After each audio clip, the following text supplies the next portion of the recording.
Molt bona tarda a tothom. Comencem aquesta sessió. Tindrem una bona estona en què el nostre convidat, el professor Daniel Esparza, que ve de Columbia University de Nova York, ens tractarà sobre el que ja està anunciat, el perdó en Jacques Derrida, i li volem donar en nom de l'Ateneu Barcelonès i especialment de la seva secció de filosofia i més en particular del seu ponent, que avui s'ha excusat i m'ha delegat a mi per fer aquesta breu presentació perquè doni la benvinguda al nostre professor convidat i a totes i a tots vosaltres per l'assistència.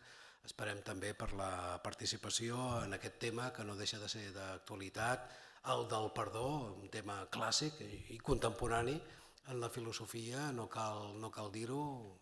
Hegel, Kierkegaard, Axel Honneth, en fi, Jan Kelevich, també Jan Kelevich i tants altres personatges del món intel·lectual i ètic en particular que han tractat aquest tema tan complex, tan controvertit, en totes les seves limitacions i també possibilitats de pensament, si hi ha o no hi ha un dret a ser perdonat, si un o una es poden perdonar a si mateixos, si tenim l'obligació de perdonar, si el perdó és absolut o és relatiu, si és incondicional o condicional, si té límits, si ha de tenir límits el perdó, si hi ha quelcom que és imperdonable en si mateix.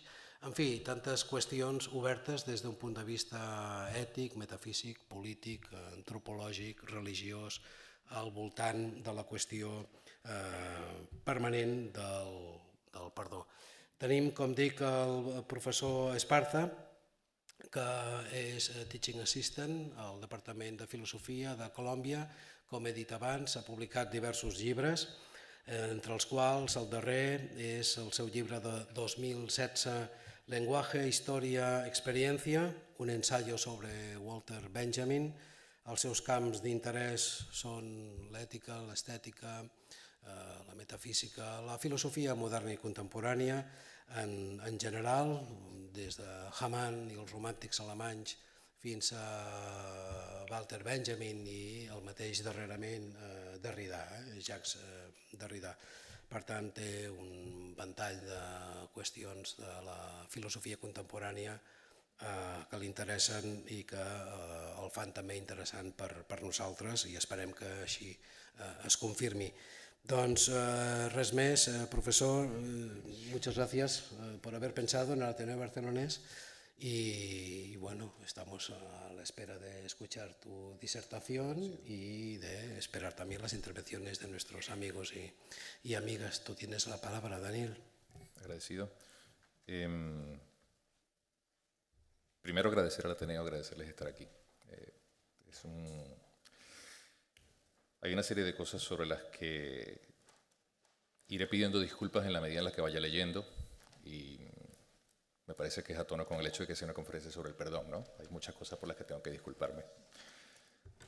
Comenzar a hablar, lo mismo que comenzar a escribir, es siempre difícil.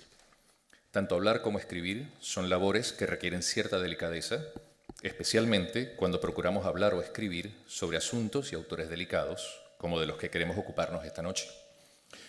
Parece adecuado entonces que antes de comenzar a hablar o escribir, dediquemos un tiempo a pensar en qué consiste esta delicadeza y que incluso antes de esto sea yo lo suficientemente delicado como para comenzar mi exposición sobre el perdón, pidiéndoles perdón por al menos dos cosas.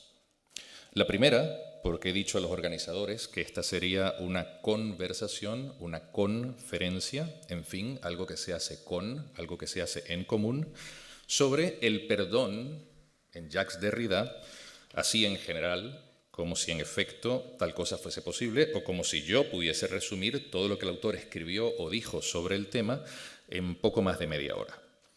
Esta imposibilidad se hace tanto más patente si recordamos que Derrida dijo claramente en su conferencia titulada Fuerza de ley, el fundamento místico de la autoridad, un texto al que me referiré al menos tangencialmente en un par de ocasiones, que no son raras las ocasiones en las que se vio obligado a hablar de ciertos temas indirectamente, in an oblique fashion. Si quisiéramos realmente hablar sobre el perdón en Derrida, estaríamos en la obligación de revisar su obra entera en detalle, intentando dar con las ocasiones en las que en efecto escribió sobre el perdón oblicuamente, in an oblique fashion. Esta es parte de la labor que me he propuesto, pero que forma parte de un esfuerzo anexo al de esta conferencia. Debo aclarar que la expresión in an oblique fashion, de una manera oblicua, se encuentra así, escrita en inglés, en el texto Fuerza de Ley, que Derrida leyó casi íntegramente en inglés ante un auditorio angloparlante. Este detalle, veremos en breve, no es de poca importancia. Hablar sobre el perdón en Derrida, decía, en términos generales, como absolutos, me parece poco prudente por las razones ya expuestas, pero además porque el tema del perdón en sí mismo es una encrucijada en la que la filosofía del derecho, la ética, la política, la teología política, la antropología, la historia, las ciencias de la lengua y la teología, entre otras disciplinas, se encuentran tanto para amistarse como para pelear. Y la obra de Derrida toma particularmente en serio tanto la pelea, el polemos heraclitiano, que une a los enemigos en un contacto cercano propio de la pelea cuerpo a cuerpo, como este tipo de espacios liminales, marginales, contiguos y divisorios. He debido ser más delicado, este es mi primer mea culpa, mi primera solicitud de perdón, y decir que solo compartiría algunas notas sobre el perdón en uno de los textos que Jacques Derrida, en efecto, dedicó explícitamente a esta cuestión. Más aún, para empeorar el asunto y abusar de su capacidad de perdón, quisiera advertir que deseo concentrarme casi exclusivamente en solo una frase de este texto que, en mi opinión, es de capital importancia. La frase es precisamente la que abre su texto On Forgiveness, sur le pardon. Dice la frase, en principio no hay límite para el perdón, no hay medida, no hay moderación, no hasta qué punto. Debo justificarme diciendo que estoy prácticamente convencido de que si logramos comprender correctamente a Derrida cuando inicia su texto diciendo abiertamente que el perdón carece de límite, medida y moderación, podremos entonces acercarnos al resto de su discurso sobre este tema con un poco más de claridad, si es que de claridad se trata. Me gusta, además, citar el nombre del texto en cuestión en su traducción inglesa, porque su solo sonido nos obliga a pensar en el tema de lo imperdonable. Unforgiveness, unforgiveness. Es posible que esto sea un problema de mi pronunciación en inglés, que no termina de sentirse en casa con algunos fonemas, pero como independientemente de eso sabemos que este es también un típico gesto de Derrida, el cambio de una sola letra establece un cambio de dirección, un cambio de sentido. Este relativo cambio de dirección, de sentido y quizá incluso de programa, esta falta de delicadeza de mi parte, me parece es motivo suficiente para que yo les pida perdón. Y si ustedes consideran que semejante cambio es imperdonable, unforgivable, entonces diría que vamos por buen camino, ya que de esto se trata nuestra conversación después de todo. Esta es una conversación on forgiveness. La segunda cosa por la que quisiera disculparme esta noche es por hablar y escribir en castellano y no en catalán, como correspondería hacerlo en el Ateneu barcelonés, o en francés, como quizás correspondería en el caso de una breve conferencia que no sin cierto atrevimiento promete abordar un tema delicado en la obra de un autor que aún a muchos, yo incluido, resulta particularmente complejo. Por eso les debo también una disculpa. El alemán Schuld resume bien esta dinámica al significar a la vez ambas palabras castellanas, culpa y deuda. Quizá deba añadir aquí una tercera solicitud de perdón por haber introducido en apenas 2 párrafos una cuarta lengua, el alemán, que no es ni la mía ni asumo la de ustedes. Debo advertir que no va a ser la última lengua que vamos a ir sumando al texto. Lo primero que me comentó un amigo que tuvo a bien hacerme el favor de leer este texto es que el tiempo que he pasado disculpándome podría haberlo invertido en aprender catalán. Ni su observación ni la disculpa que quiero presentarles son arbitrarias y ambas, me parece, tienen un lugar en nuestra conversación. En la conferencia a la que me he referido antes, Fuerza de Ley, Derrida parece encontrarse con más o menos la misma dificultad, el mismo deber, con el que me encuentro hoy. Derrida abrió su conferencia sobre el fundamento místico de la autoridad en la Cardozo Law School de la Yeshiva University de Nueva York en octubre de 1989 de la siguiente manera. Dice Derrida, «C'est pour mon devoir, je dois m'adresser à vous en anglais. This is for me a duty. I must address myself to you in English. En comparación, quizá esté faltando a mi deber cuando me dirijo, I address myself, a ustedes en castellano. De hecho, me dirigí de Nueva York a Barcelona para dirigirme a ustedes y, en consecuencia, hasta cierto punto, és per a mi un deure, he de adreçar-me a vostès en català, pero lamentablemente es este un deber que no puedo cumplir. O que acaso, precisamente porque nos interesa el tema del perdón, no deba cumplir. Quizá és per a mi un deure de no adreçar-me a vostès en català per poder-los llavors demanar perdó per la meva mancança. Esta petición de perdón, esta disculpa, se me hace tanto más urgente cuando me doy cuenta de que esta es la primera vez en la que hablaré del tema en mi lengua. Esto no es solo un detalle autobiográfico, sino un asunto que en breve veremos también viene a colación.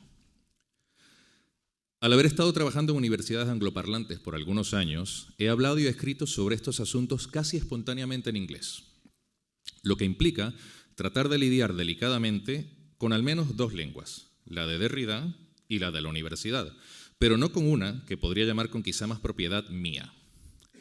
Ustedes, que hablan además una lengua que pertenece a la vez al grupo occitano-romance y al de las lenguas ibero-románicas, entienden esto mejor que yo.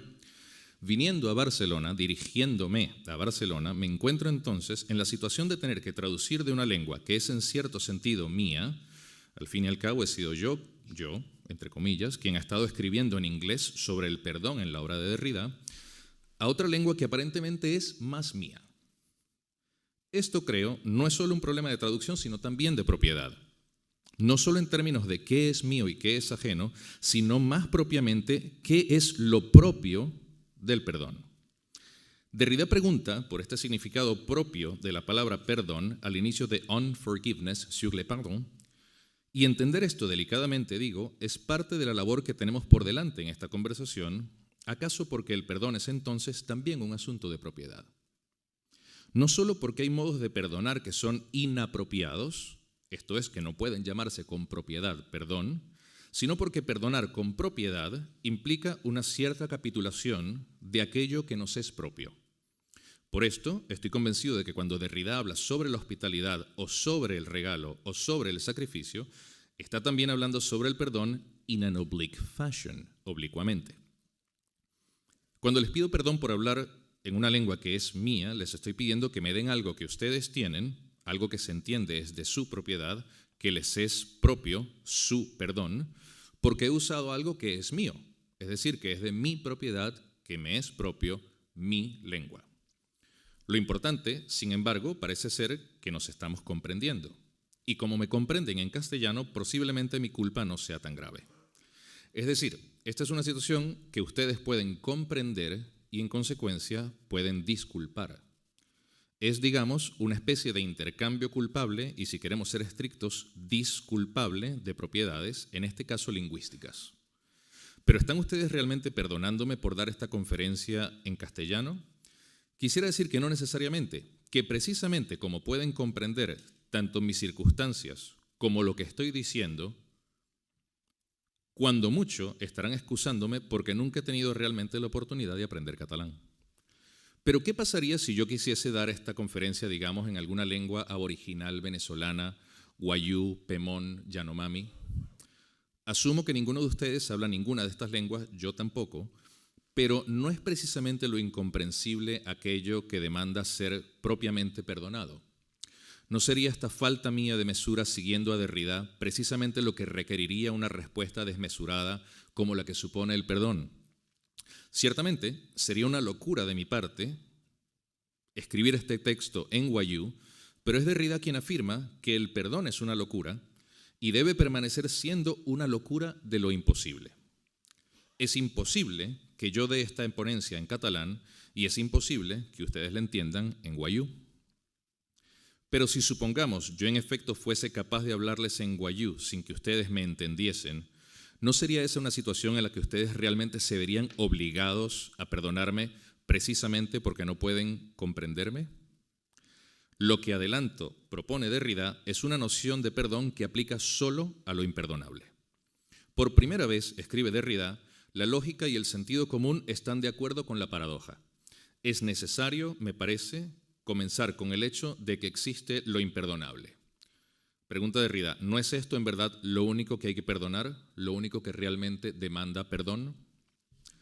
Por supuesto, este feliz matrimonio entre el sentido común y la paradoja nos obliga a hacer otras preguntas anexas. ¿Qué es eso que se pide cuando se pide perdón? ¿Que se salde una deuda? Schuld. ¿O que se olvide una culpa? Schuld. En alemán parece que estamos haciendo una y la misma cosa a la vez, pero nuestras lenguas admiten otras distinciones. ¿Qué don es el que se da al perdonar y per qué se dona? ¿Qué les estoy pidiendo que me donen, que me regalen cuando les pido perdón? Es claro que el perdón es algo que se otorga, pero ¿es acaso el perdón una propiedad en sentido estricto? ¿O es por el contrario una capitulación de una propiedad? Al fin y al cabo es una propiedad que se entrega. ¿Estamos acaso sugiriendo, por otra parte, que lo propiamente humano es perdonar? ¿Qué tienen que ver el regalar y el perdonar entonces? La lectura que Derrida hace del clásico texto del sociólogo francés Marcel Mauss sobre el regalo en su Donner le temps, dar el tiempo, es particularmente interesante e intentaré referirme a ella en lo que sigue, así sea de pasada. Por ahora, me gustaría adelantar que así como los mejores regalos suelen ser sorpresas, Derrida señala que el perdón sorprende como una revolución, el decurso ordinario de la historia, la política y la ley. Porque eso significa que permanece heterogéneo con respecto a los órdenes político y judicial, tal y como se les entiende ordinariamente. ¿Qué es esto que es capaz de permanecer al margen de lo político y de lo judicial? Aquí yo quisiera decir lo religioso en sentido estricto. ¿No hemos insistido desde hace algunos años para acá en la estricta separación de Iglesia y Estado? Volvamos a fijarnos en los posibles distintos usos de la idea de propiedad, lo mismo que en estas últimas letras de la palabra perdón. Ese don que constituye la palabra perdón, lo mismo en catalán, en castellano, en francés, y que obliga a pensar en ese do como en algo que es para alguien o para algo, perdo, y no necesariamente de alguien.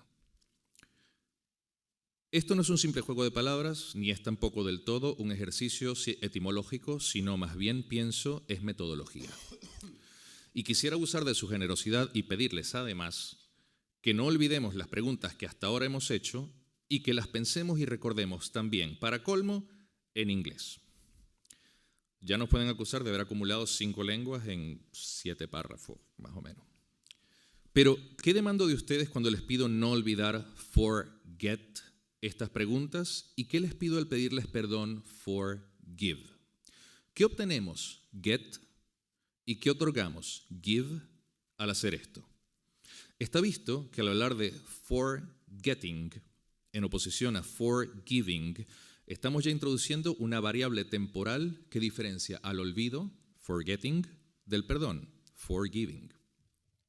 Es, como señala Derrida, una interrupción del discurso histórico, una revolución. Si lo que se obtiene en forgetting es el olvido, queda claro que entonces forgiving debe ser un acto de memoria. Es preciso tener presente la ofensa para entonces poder perdonar. Y quizá lo propio del perdón histórico sea precisamente una conservación permanente de la ofensa para que el perdón sea posible y constante, y no una ocultación artificiosa de los pasados nacionales. Pero ¿cómo regala uno una memoria? Más aún, ¿cómo regala uno su memoria, la memoria que le es propia? ¿No es esto un don total de sí mismo, un vaciarse de sí mismo en el otro al que se le otorga el perdón y por consiguiente la memoria? Un sólido argumento psicoanalítico, me parece, puede levantarse sobre estas premisas. Volvamos por unos momentos a la delicadeza que decíamos era necesaria para hablar de estos asuntos, ya que hemos comenzado a tratar de ser delicados con y en varias lenguas. Jacob Taubes es, en mi opinión, uno de los autores de quienes mejor se puede aprender a leer y escribir delicadamente. Quizá porque después de haber completado su tesis doctoral sobre escatología occidental, nunca más escribió un libro. Cualquiera que haya pasado por una tesis habrá sentido alguna vez este mismo impulso, el de no escribir más nunca, y quizá haya ahí acaso algo sobre lo que uno deba meditar. Durante años, Taubes dictó cursos en Columbia, en Harvard y en la Universidad Libre de Berlín, para los que jamás escribió tampoco ni siquiera una nota. Confieso que he compartido en otras ocasiones la anécdota que estoy a punto de compartir también con ustedes. Confesar la propia culpa es sabido aminora la condena ante la justicia humana y divina, pero si insisto en hacerlo es porque me parece que ilustra excepcionalmente el tipo de delicadeza que parece ser necesaria para hablar o escribir sobre estos asuntos y autores. En la conferencia inaugural de su curso sobre la teología política de San Pablo en el Instituto Protestante de Investigación Interdisciplinaria de Heidelberg, Jacob Taubes cuenta la historia de un estudiante que le entregó una tesis sobre Walter Benjamin plagada de errores de interpretación. El estudiante en cuestión, explica Taubes, era incapaz de reconocer las referencias bíblicas en el texto de Benjamin. Es ya bien sabido que si uno se acerca a Walter Benjamin debe hacerlo de la mano de Kant por un lado y de Scholem y San Pablo por el otro. Después de leer parte de la tesis, Taubes le dijo al estudiante que si quería dedicarse a Benjamin tendría que ir al catecismo y leer la Biblia. Y con la delicadeza de los benjaminitas, continúa Taubes, el estudiante le preguntó, ¿en qué traducción? Taubes le dijo, a usted cualquiera le va a servir. Yo quiero entender que esta delicadeza a la que Taubes hace referencia es patrimonio de los lectores de Walter Benjamin y personalmente considero que sería un error no contar a Derrida entre ellos. Al fin y al cabo, el texto de Derrida sobre el fundamento místico de la autoridad al que me he referido, Fuerza de Ley, y que Gilad Yar incluyó en una colección publicada con el nombre Acts of Religion, es un ensayo sobre la crítica de la violencia de Benjamin. No creo ser el primero en decir que la escritura de Walter Benjamin es particularmente exigente, como tampoco seré el primero en decir que este es también el caso de la de Derrida, y supongo que algunos de ustedes estarán de acuerdo y que esto no será una dificultad que solo yo he estado experimentando tratando de hacer esto. Leer delicadamente a Derrida es entonces lo que estamos tratando de hacer, en tanto es lo propio de nuestra conversación de esta noche, precisamente porque hay también en su discurso sobre el perdón una serie de alusiones y referencias que, si bien no son todas ellas bíblicas en sentido estricto, sí pertenecen a la tradición de las religiones llamadas abrahámicas. Esto es, como se dice hoy en día, a los judaísmos, los cristianismos y los islamismos, así en plural. Derrida también se refiere al cristianismo y al islam en plural, no así al judaísmo, y señala que la tradición abrahámica, una tradición compleja, diferenciada y conflictiva, no por ello deja de ser también singular y está encaminada hacia la universalización. Es a la luz de este proceso de universalización de lo abrahámico donde el perdón puede, asegura Derrida, comprenderse mejor. He señalado anteriormente que el perdón es, al parecer, un asunto estrictamente religioso. Pero ¿en qué consiste esta universalización de la tradición abrahámica y de qué tipo de religión, entre comillas, estamos hablando? Algo de esto no debería resultarnos extraño. No me refiero ni al plural empleado para hablar de los cristianismos o los islamismos, ni a que Derrida se refiera al judaísmo en singular, por razones que confieso desconozco, sino al hecho de que el discurso de Derrida sobre un perdón que él mismo califica como absoluto está inspirado por una ética hiperbólica, esta falta de medida del perdón, que él mismo señala que es bíblica, es decir, abrahámica, aunque lo abrahámico es más que lo bíblico, y por un cosmopolitismo que en buena medida corresponde al de Pablo en la carta a los Gálatas, cuando dice, ya no hay judío ni griego, esclavo ni libre, hombre ni mujer. No es casualidad que el texto On Forgiveness sea la segunda parte de un libro cuya otra mitad es el ensayo On Cosmopolitanism, sobre el cosmopolitanismo. Y es cierto que, a diferencia de Walter Benjamin, Derrida nunca quiso ser el mismo un talmudista. Benjamin en alguna ocasión dijo que todo su trabajo sobre Kafka, Goethe y otros autores no era sino una preparación para dedicarse luego enteramente a la labor del comentario bíblico. Pero si el filósofo estadounidense Mark Taylor tiene razón, y yo tengo razones para creer que la tiene, que quizá no tenga tiempo para compartir aquí, pero que con gusto podríamos atender en la ronda de preguntas, yo creo que no es descabellado decir que Derrida está también, de cierto modo, haciendo teología. Su reflexión sobre el perdón, quisiera sugerir, sería parte de este supuesto corpus teológico. Esta es una de las razones por las que personalmente no puedo sino adoptar cierta prudencia fundamental al hacer preguntas a cualquiera de los textos de Benjamin y, en consecuencia, a los de Derrida. Al igual que el estudiante de Taubes, no son raras las ocasiones en las que nos descubrimos malinterpretando un texto cualquiera o quizá incluso más frecuentemente simplemente no entendiendo las múltiples referencias que están en juego en los textos de Derrida. En efecto, confieso de nuevo que la primera vez que leía a Agamben sugiriendo entre líneas que la gramatología era el comentario de Derrida sobre el Perigermeneias, sobre la interpretación de Aristóteles, me di cuenta de que no había prestado suficiente atención ni a Aristóteles ni a Derrida. Y como el estudiante de Taubes, era yo esta vez quien era incapaz de reconocer las constantes referencias clásicas en el texto. De ese modo, y aunque a primera vista no parezca delicado, sino más bien tremendamente burdo, he querido obligarme a formular las preguntas sobre el perdón que hemos estado compartiendo esta noche en los términos más simples posibles, con la esperanza de evitar lo mismo, descuidos imperdonables y simple y vulgar confusión. Quisiera también pedir disculpas por cuarta o quinta vez si este principio metodológico parece ser demasiado básico, pero creo que hasta ahora nos ha venido dando algún resultado. Ya ustedes me confirmarán si es así. Mi intención es la de preguntar si existe algo que podamos decidir es una comprensión del perdón atribuible exclusivamente a Derrida o si la suya es, por el contrario, una especie de reformulación de alguna otra idea del perdón que podamos conseguir en algún otro texto o tradición. Quiero adelantar que así como hemos visto que la gramatología puede, o diría más, debe ser leída en clave aristotélica, creo que unforgiveness puede ser leído en una clave que quiero llamar, en un sentido muy amplio y nada confesional ni apologético, entre comillas, cristiana, siguiendo el argumento que Derrida propone a propósito de un perdón absoluto y sin medida. Es en este mismo texto donde Derrida señala que el concepto de crimen contra la humanidad, un crimen que atenta contra lo que es propiamente humano, contra lo que hay de específicamente humano en el ser humano, instaura el horizonte de la geopolítica del perdón.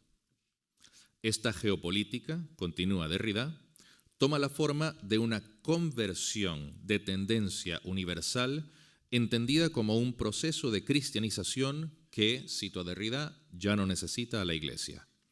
Esto es, de un proceso de secularización que se comprende como una especie de poscristianismo en el que el mundo se entiende a sí mismo en coordenadas fundamentalmente cristianas, Derrida dice aún más explícitamente católico-romanas, pero no religiosas. Permítame tratar de explicar esto con un poco más de calma. Recordemos que Derrida señala de entrada que no hay límites para el perdón, no hay medida, no hay moderación, no hasta qué punto. Esta es, diría yo, su descripción más clara de lo que podemos propiamente entender como perdón y la frase en la que he querido concentrarme. La frase que abre, repito, el texto sur le pardon, on forgiveness. Lo que quisiera entender es si la insistencia de Derrida en distinguir el perdón de cualquier categoría legal para las que siempre hay medida, moderación y punto, obedece no solo al hecho de que el perdón como concepto es particularmente enigmático y elusivo, es decir, es una locura, entre comillas, sino además a que el lenguaje que tratamos de adaptar al concepto de perdón, el lenguaje que corrientemente utilizamos para hablar del perdón, pertenece a una herencia religiosa específica que Derrida señala es la abrahámica.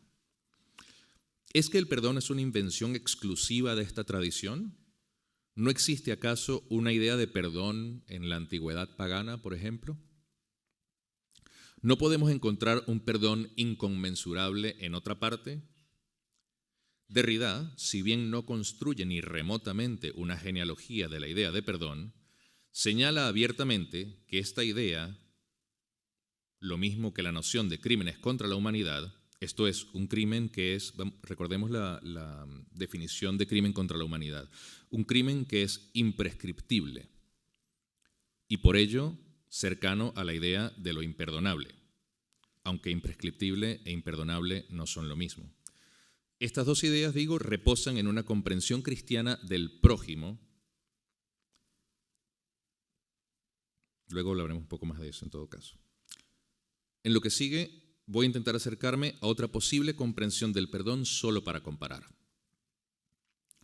Las nociones de perdón en la antigüedad pagana, señala Charles Griswold en su libro Forgiveness, a Philosophical Approach, son un tópico vasto y tristemente poco estudiado. Pero que en efecto estas nociones existían, circulaban y estaban en uso es más que meramente probable. El vocabulario asociado a la noción de perdón, lo mismo que a una serie de nociones cercanas, misericordia, compasión, piedad, entre otras, no es difícil de encontrar en la literatura de la antigüedad pagana, digo. Y los fines a los que apunta el perdón, reconciliación, paz y el abandono de la necesidad de venganza sobre todo, eran sin duda moneda corriente en el mundo griego y romano. Como Griswold señala, esto tampoco quiere decir que hubiese una comprensión unánime de estos asuntos, algo que pudiésemos englobar en términos cercanos a la visión pagana del perdón, de nuevo, como si estas generalizaciones fuesen posibles. Y querer afirmar algo como esto requeriría un meticuloso estudio de discursos y textos legales y jurisprudenciales, literatura antigua, textos filosóficos y otros tantos materiales. En todo caso, lo importante es que estas nociones, en efecto, no son ajenas al pensamiento y la cultura pagana. Sin embargo, no deja de ser interesante que ningún filósofo griego clásico, presocrático o helenístico considere el perdón una virtud. Homero tampoco. Es absolutamente imposible imaginar a Aquiles perdonando a Héctor, por ejemplo. Si bien sin duda Platón, Aristóteles y sus sucesores estaban más que familiarizados con el vocabulario asociado al perdón, y tanto más con el vocabulario asociado al perdón en las arenas política y judicial específicamente, esta terminología rara vez aparece en algún texto filosófico de la época. En la Ética Nicomaquea, por ejemplo, usted me corregirá, profesor. En la Ética Nicomaquea, por ejemplo, Aristóteles se refiere a la noción de perdón apenas 2 veces. El término griego corrientemente utilizado es sygnome y su forma verbal usual es sungignosko, que traduce consentir, reconocer, pensar con, estar de acuerdo con. Como con nuestra conferencia, nuestra conversación, esta sígnome sugiere etimológicamente, prosigue Griswold, que hay una connotación cognoscitiva en este perdón. Esto es una relación de conocimiento.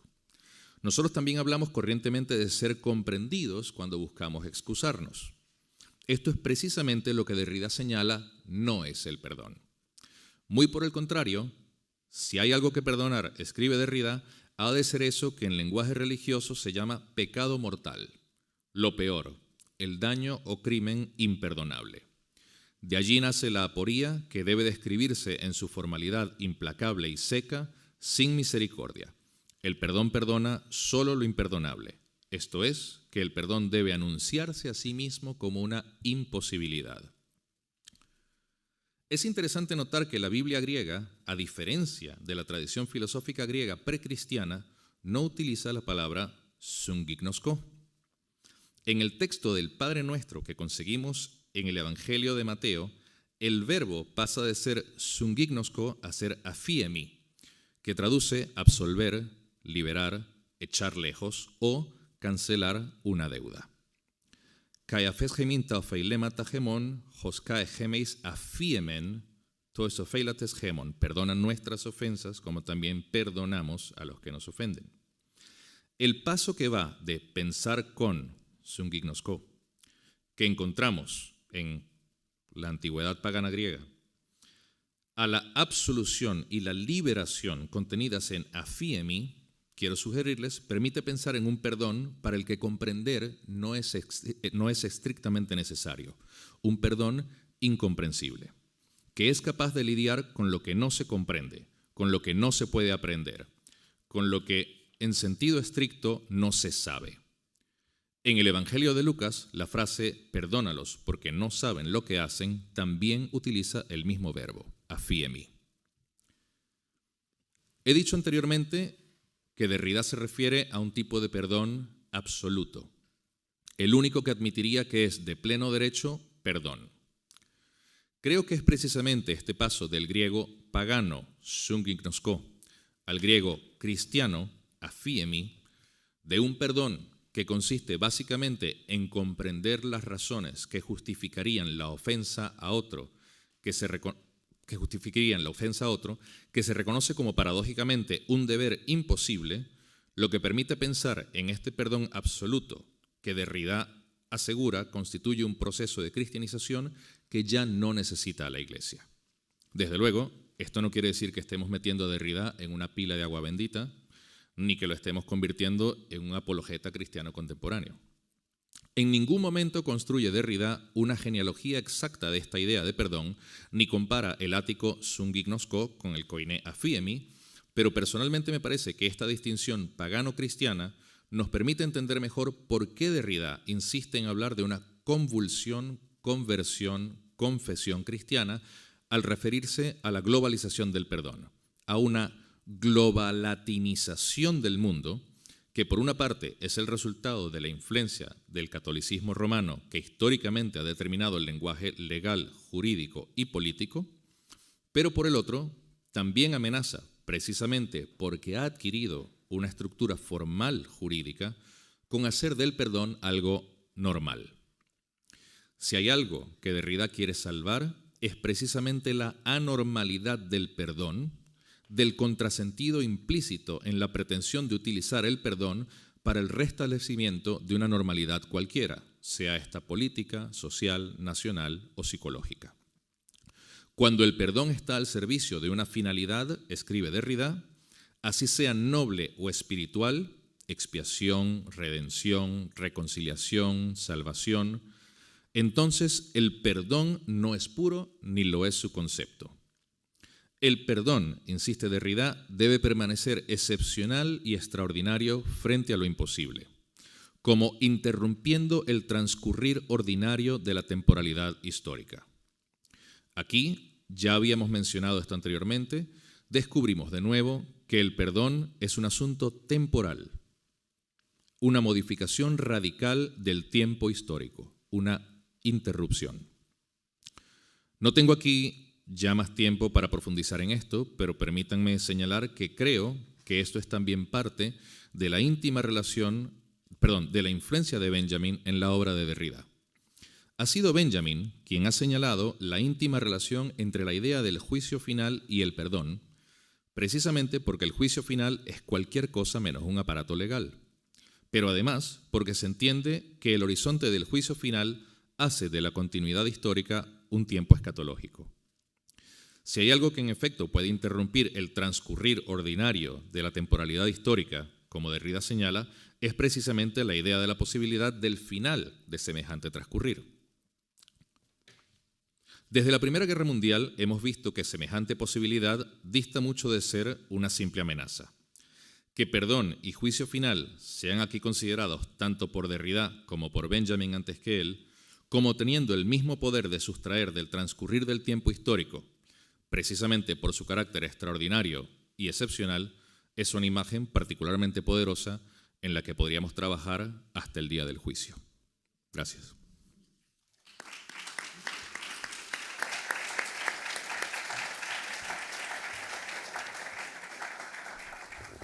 Bueno, muchas gracias, profesor Esparza, por tu más que interesante disertación afrontando toda la complejidad de la cuestión del perdón. Y en nuestro panorama catalán, español, europeo, mundial, la cuestión del perdón es candente, ¿no? Hacia los terroristas, genocidas, torturadores, violadores. ¿Qué sería del Tribunal Penal Internacional si se aplicase a rajatabla el concepto, como hemos podido deducir, creo yo, de Derrida por ti expuesto i discutido? Deixeu-me fer un parell de preguntes abusant doncs, de la meva posició aquí a la taula i acompanyant el conferenciant. ¿Por qué Derrida se aparta de esa línea Hegel, Nietzsche, Max Scheler, mucho más de carácter secular y ético a la hora de afrontar ese tema tan preclaramente moral como es el perdonar? ¿A qué se debería eso? ¿Por qué esa elección? ¿No nos parece aquí que se va acercando a posiciones pues más, no diré apologéticas, como tú has descartado, me parece muy bien, pero más cercanas a la teología, claramente, como Badiou al hablar y tratar de San Pablo, o Bátimo al hablar del cristianismo, ¿no? Esa es mi primera pregunta, ¿no? ¿Por qué esa elección por lo teológico en lugar de por lo ético? propiamente, ¿no? Ahora que digo propiamente ya, el propio término de propio, lo que nos es propio, abjurar, descargarnos de lo propio a la hora de perdonar, me parece algo bastante discutible. Primeramente, ¿qué es lo propio? Y luego, ¿por qué abandonamos lo propio cuando perdonamos? Si lo propio pudiese ser, por ejemplo, la sabiduría, la tolerancia, la generosidad, el querer uno curarse de su resentimiento, de su malestar con el otro que le está en deuda. Bueno, primera pregunta es esa, la línea teológica. La segunda y última, ¿no te parece, por lo menos a mí me lo parece, quizá no te he seguido muy bien, que un perdón sin límites sería imperdonable? Sería imperdonable un perdón sin límites. Es decir, que es que ni siquiera, ya no digo la memoria, me parece muy bien que el perdón se desmemoríe, no sea un perdón memorioso, sea un perdón absolutorio, pero aún en el caso de un perdón no memorioso, no del perdono pero no olvido, sino de un perdón más absolutorio, vamos a perdonarlo todo, aún en este caso no totalmente todo sería perdonable, ¿no? Por lo menos conservar el conocimiento, conservar la verdad de aquello que se produjo, de aquello que se hizo, que fue una falta en aquel momento y que no debe repetirse. ¿No te parece que podríamos incurrir en esa falta si se perdonase de un modo absoluto? Es decir, que eso también acabara siendo imperdonable. Tú has puesto, Derrida, el ejemplo, bien, de los evangelios, pero en los evangelios el Cristo crucificado no perdona a él, sino dice, Padre, tú perdónales, porque no saben lo que hacen. No yo les perdono, sino tú que puedes, perdónales tú, como dando a entender que él no perdona lo que se le está haciendo, ¿no? Vale. Disculpa, sí, quizá he sido demasiado atrevido en mis dos preguntes i jo ja acabo i passem doncs, el torn a vosaltres. Por favor. Si pudiese tratar de comenzar por la segunda, si hay límites para el perdón imperdonable y si este perdón imperdonable implica una abjuración de la propia memoria. Creo que, sin ser yo a mi vez una apologeta de Derrida, ¿no? Tengo la impresión de que Derrida se detiene justamente en el momento en el que un perdón absoluto puede dar paso a un olvido. Precisamente por eso he tratado de hacer el juego de palabras entre forgiving y forgetting. Probablemente una manera de pensar en esto sea también la idea de Derrida del regalo. Insisto en que la idea de Derrida de la hospitalidad y del regalo está vinculada a su idea del perdón. Y probablemente sea acertado decir que el perdón, para que sea posible, incluso este perdón de lo imperdonable, o este perdón ilimitado o este perdón absoluto, para que sea posible, implica no una abjuración de la propia memoria, sino precisamente una recuperación de la propia memoria histórica. Es decir, si forgiving implica el dar algo, eso que se está dando es la posibilidad del recuerdo de la ofensa. Es decir, para poder perdonar, si forgiving es precisamente lo opuesto a forgetting, si este dar, este perdo, implica la dádiva de algo, a diferencia de la obtención de algo, que es lo que se obtiene en el recuerdo, entonces el perdón implica necesariamente una acción de memoria. En ese sentido, recuerdo la ofensa, recuerdo lo imperdonable, la perdono, forma parte de mi memoria histórica, pero no abdico de mi memoria histórica. Pero ya es condición, ya es una condición, ya no es incondicional. No, claro. En ese sentido, sí deberíamos entonces limitar la idea de incondicional y decir que la memoria histórica es la condición de posibilidad de la existencia del perdón. En eso estoy de acuerdo. ¿Es a eso lo que se refería? Sí. Claro. En ese sentido, sí, la memoria histórica es condición de posibilidad del perdón. Lo que entiendo que Derrida trata de salvar, y con esto voy a tratar de responder a la primera pregunta, lo que entiendo que Derrida está tratando de salvar es la idea de perdón de una hipertrofia de lo legal. Es decir, hay una diferencia entre el aparataje legal jurídico que entiende al perdón en términos de amnistía, sobreseimiento,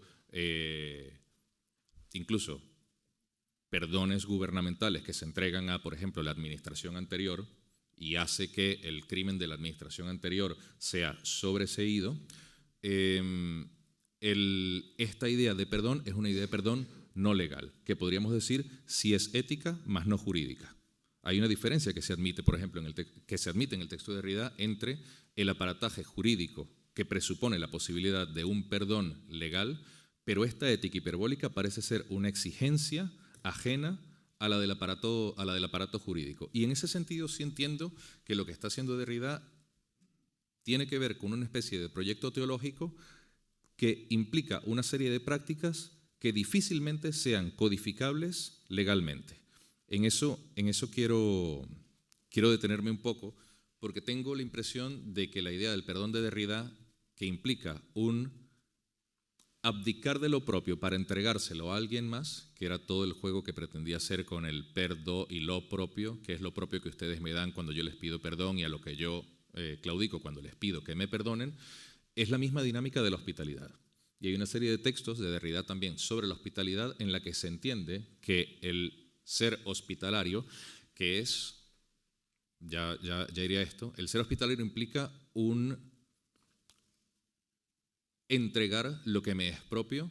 Te doy mi pan, te doy mi vino, te doy mi casa, te doy mi sofá, hacemos couchsurfing, qué sé yo, Airbnb, lo que sea. Te entrego mi casa y mi casa se convierte en tu casa. Lo que es propiamente mío pasa a ser propiamente tuyo a través del gesto de la hospitalidad. Y digo que esto es precisamente una dinámica bíblica, porque precisamente así es como Abraham se constituye en Abraham. Por eso la referencia de Derrida a lo abrahámico. Cuando Abraham recibe a estos 3 ángeles en la carpa, es precisamente cuando él puede convertirse en patriarca. Es ese momento en el que, por haber sido hospitalario, los ángeles le conceden la posibilidad de tener a Isaac, según la historia bíblica. Entonces la hospitalidad produce la posibilidad de una comunidad, incluso dentro de la propia tienda. Ahora bien, en este desposeerse de lo propio para entregárselo al otro, vemos que dentro de la misma historia de Abraham, él se constituye en lo que se supone que se debe constituir. Cuando Derrida dice que va a hablar de estos temas de una manera oblicua, hay algunos comentaristas, algunos autores, entre ellos Mark Taylor, que señala que lo hace precisamente porque hay algunos temas de los que no se puede hablar frontalmente.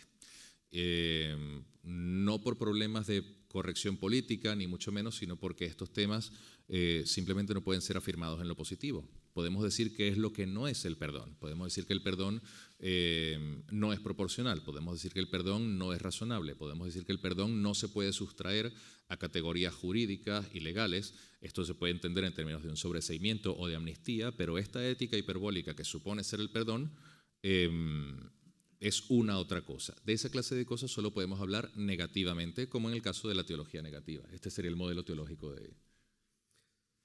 Muchas gracias, Daniel. Ara tenen vostès la paraula. Vagin alçant la mà, si són tan amables, i se'ns proveirà d'un micròfon perquè es pugui sentir el que diuen. Ja ve aquí la companya. Sí. Aquí, cap a la meitat, sisplau.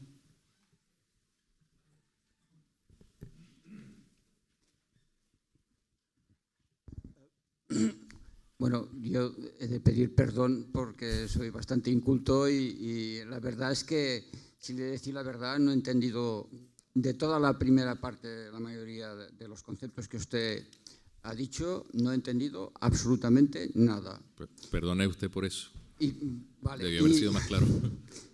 Bien, entonces creo que creo que no es porque tenga tan poca cultura, porque algo he leído y tal. También pienso que es porque el método que usted explica, y otra vez le pido perdón, es porque es abstracto, no parte de la realidad histórica, social, no deriva los conceptos de allí, no los va construyendo, no pone ejemplos reales, y entonces se puede entender, no son entendibles de hecho, es una especie de metafísica abstracta que luego en realidad hace alguna cita de la Biblia, hace alguna cita, al final recurre a las culturas antiguas, a los textos antiguos, y aquí parecería que sí, que hay una especie de estudio que se puede derivar, pero que es muy poco lo que dice. Es decir, que el perdón, pero me he quedado, en serio, el perdón es también una construcción histórica, social, y en cada sociedad puede tener su concepto y en cada época tiene su sentido. Y solo yendo a las raíces y explicando ejemplos concretos de perdón, no hablando en abstracto o en construcciones lógicas, explicando conceptos de estos dentro de construcciones lógicas del lenguaje, que se pueda entender eso. Es que no se entiende nada, al menos yo, y pido perdón. Perfecto. Me toca a mí pedirle perdón por no haber sido más claro. Puedo darle un poco de contexto señalando un par de cosas. Lo primero es que Derrida está reaccionando a un texto previo de otro autor, Yankelevich, que dice que el Holocausto es imperdonable, que como experiencia histórica, el Holocausto, la Segunda Guerra Mundial, Auschwitz, es una experiencia imperdonable. Y lo que está tratando de describir Derrida es la posibilidad de que, a pesar de que esto suceda, nosotros podemos construir comunidad a partir de tanto el perdón como el olvido. Y que el olvido, más bien la memoria, tener conciencia histórica de la ofensa imperdonable que significó el Holocausto, no implica, recordar no implica el no poder construir una comunidad después de que incluso en casos históricos se procuró la obliteración completa del otro. En ese caso se entiende que esta idea de perdón de lo imperdonable es un intento político, moral, pero también, como usted señala, metafísico, de hacer posible nuevamente, después del horror de la Segunda Guerra Mundial, la construcción de una comunidad hospitalaria que permita el ingreso del otro, incluso de ese otro que ha cometido o que ha pasado por la experiencia histórica de esta experiencia de lo imperdonable. Usted señala también que hay distintas comunidades que tienen distintas ideas de perdón. Lo que está tratando de construir Derrida cuando habla de esta cristianización de la idea de perdón es que incluso nuestra idea de crímenes contra la humanidad depende de, como usted señala, un concepto de otro o un concepto de humanidad que es explícitamente cristiano, que es esta idea de prójimo al que yo me debo y al que yo le debo cuidado, atención y, bueno, respeto, cuando mínimo. Si estas son las coordenadas culturales particulares a partir de las cuales podemos levantar la idea de perdón de Derrida, espero que eso esté un tanto más claro. Sisplau, aquí al corredor, el senyor que hi ha aquí al mig, sisplau.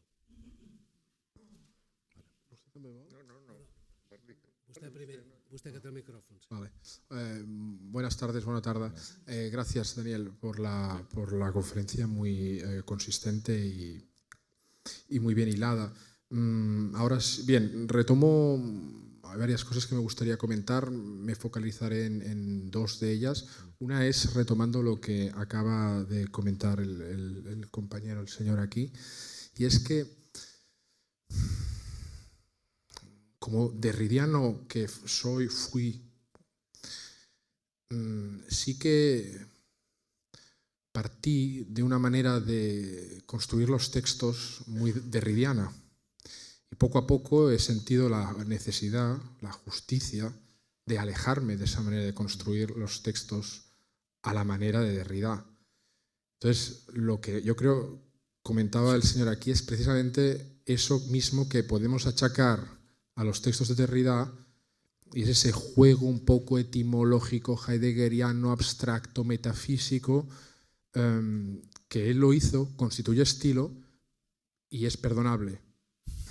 Pero lo que no es perdonable es que nosotros lo reproduzcamos cual discípulos fieles y por tanto infieles, como bien sabes que él dice. Es decir, seguir ese estilo derridianesco constituye una serie de tics en el texto que hacen que sea imperdonable.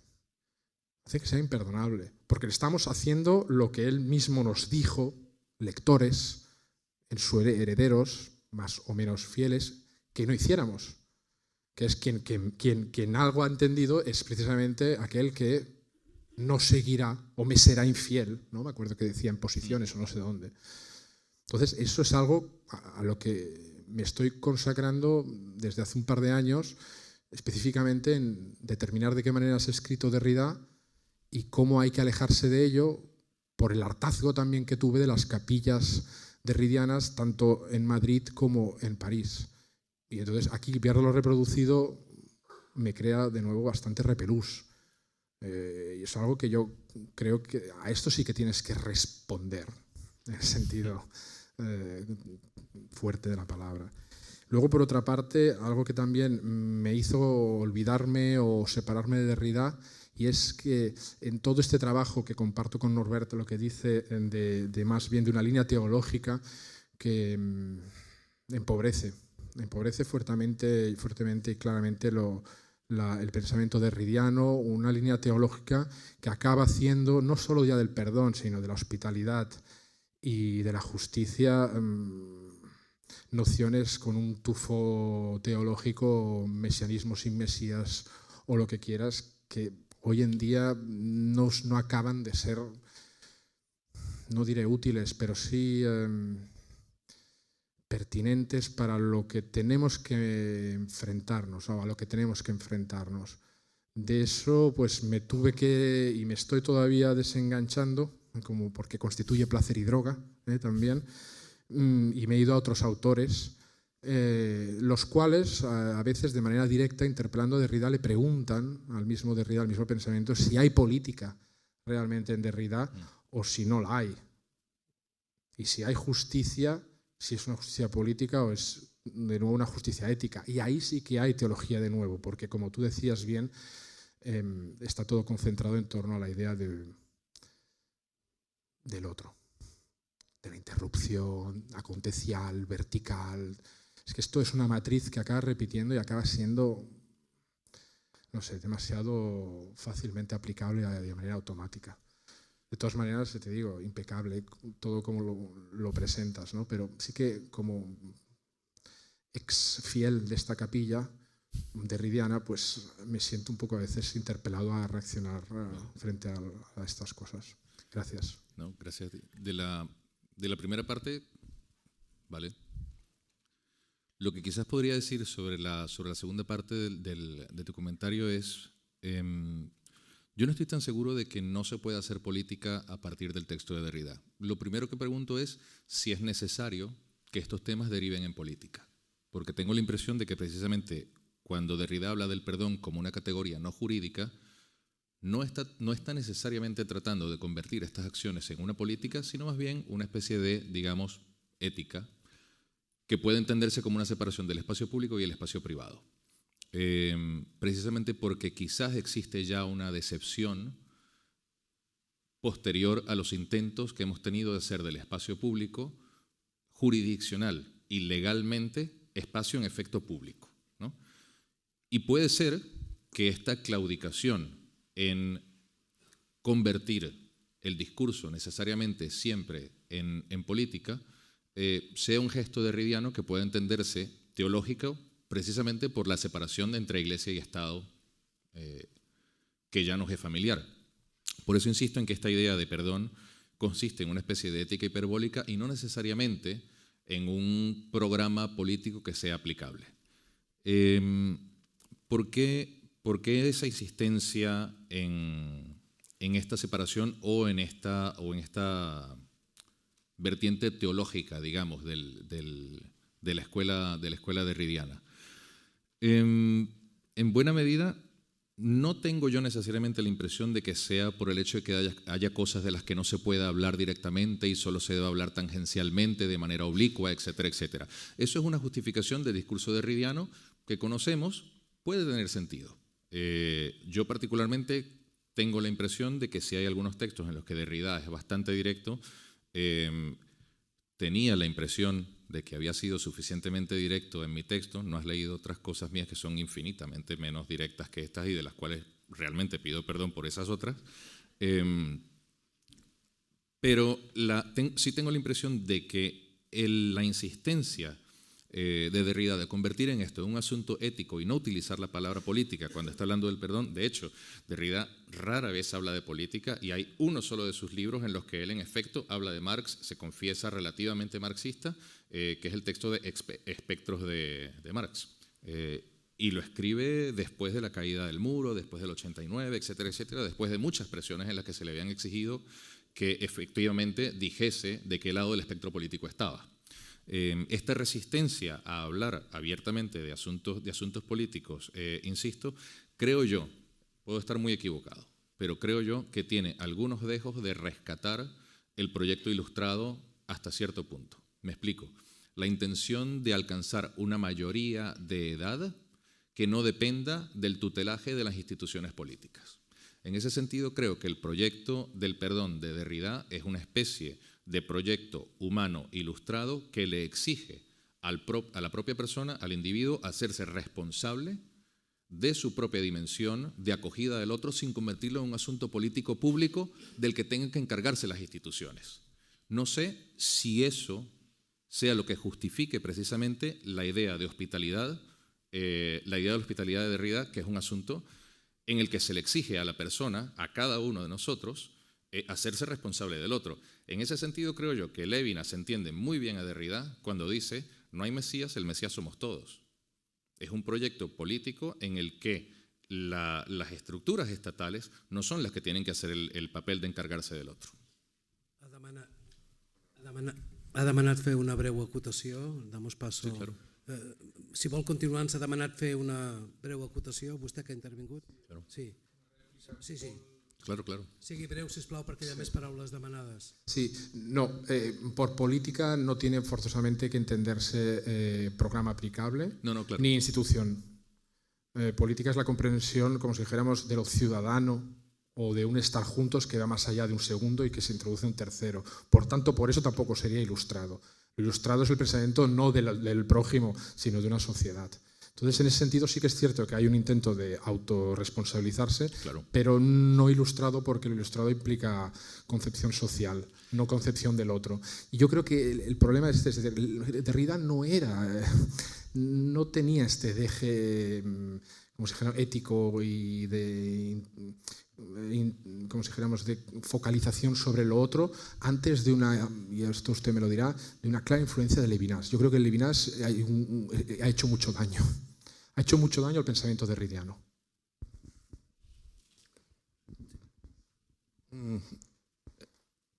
A ver, yo quería hablar un poco del espacio público y del privado que habéis apuntado. Vale. En relación con lo del perdón. En realidad el perdón, no todo el mundo tiene derecho de dar perdón. Solamente aquella persona que tiene este derecho y que se le otorga porque se considera víctima o se le considera socialmente víctima de un acto o de lo que sea por parte de una sociedad, de un grupo social o de un individuo. Quiero decir que el perdón en realidad es un acto íntimo.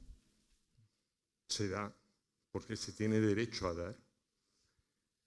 Es instrumental. Seguramente desde la psicología también te dirán que mejor por esta asociación que se hace también con el olvido. Y es algo que socialmente en el espacio público, desde la ética y el derecho, pues depende. Quiero decir, en derecho penal, por ejemplo, cuando yo estudié derecho penal, pues el perdón de la víctima de una violación archivaba la causa. Ahora hay todo un movimiento político y hay todo un movimiento para que este perdón no tenga efecto en ciertos delitos, como por ejemplo los delitos sexuales. Cuando se ha hablado del crimen contra la humanidad, también es una cuestión que ha salido después de la Convención de Ginebra y de la resolución de la ONU y después de la Segunda Guerra Mundial, en donde a partir de la Shoah pues, se consideró ya un delito. Claro, la víctima es un acto íntimo. dará el perdón por las razones que sea o no lo dará. Entonces, yo creo que hay que distinguir mucho qué es el perdón, en cuanto a que el derecho de dar el perdón solamente lo tiene esa constitución de la víctima, pero no lo tiene la sociedad. Si puedo hacer un comentario breve acerca de eso, creo que Derrida hace la distinción precisamente entre lo imperdonable y lo imprescriptible para separar una cosa de la otra. Si bien el perdón de un violador, como usted señala, archivaba la causa, eso entiende que el crimen no solo es perdonado, sino que prescribe, ¿no?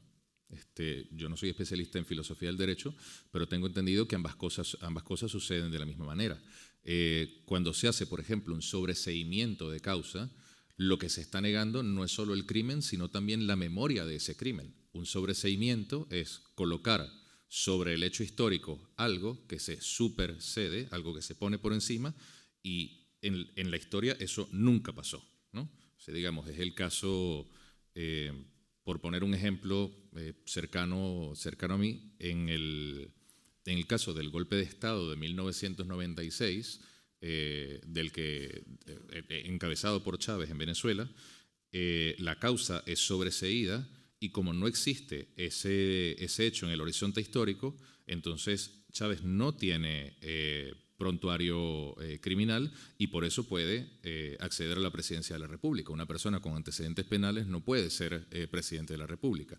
El sobreseimiento de causa hace que incluso la memoria histórica, o por lo menos lo que consta en el archivo judicial, no cuenta y por consiguiente no es ni siquiera un acto de perdón, es simplemente un acto de olvido. Pero tengo la impresión de que la distinción que hace Derrida entre lo imprescriptible, incluso en el caso de crímenes contra la humanidad, y lo imperdonable son cosas diferentes. Como usted bien señala, incluso Derrida, haciéndose eco de lo que dice Jan Kelevich, señala que solo la víctima puede perdonar. Y es curioso porque en el proceso de Kafka pregunta si acaso un funcionario tiene la capacidad de perdonar.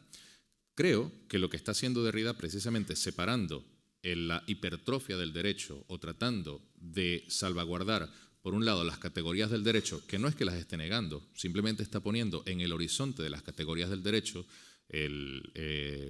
la posibilidad que tienen los tribunales de perdonar, absolver o condenar. En ese mismo horizonte está diciendo, sí, todo esto constituye una serie de instancias del perdón o instancias de la condena. Pero independientemente de eso, hay un horizonte ético hiperbólico, es decir, una ética exagerada, que exige que el perdón se entienda solo cuando se le compara con aquello que es imperdonable, que no es lo mismo que lo imprescriptible, como usted señala. Sí, hi ha una paraula aquí demanada. És que estava abans la senyora, sisplau. Ho fem per ordre d'aixecament de la mà i de sol·licitud d'intervenció i després vostès, un momentet.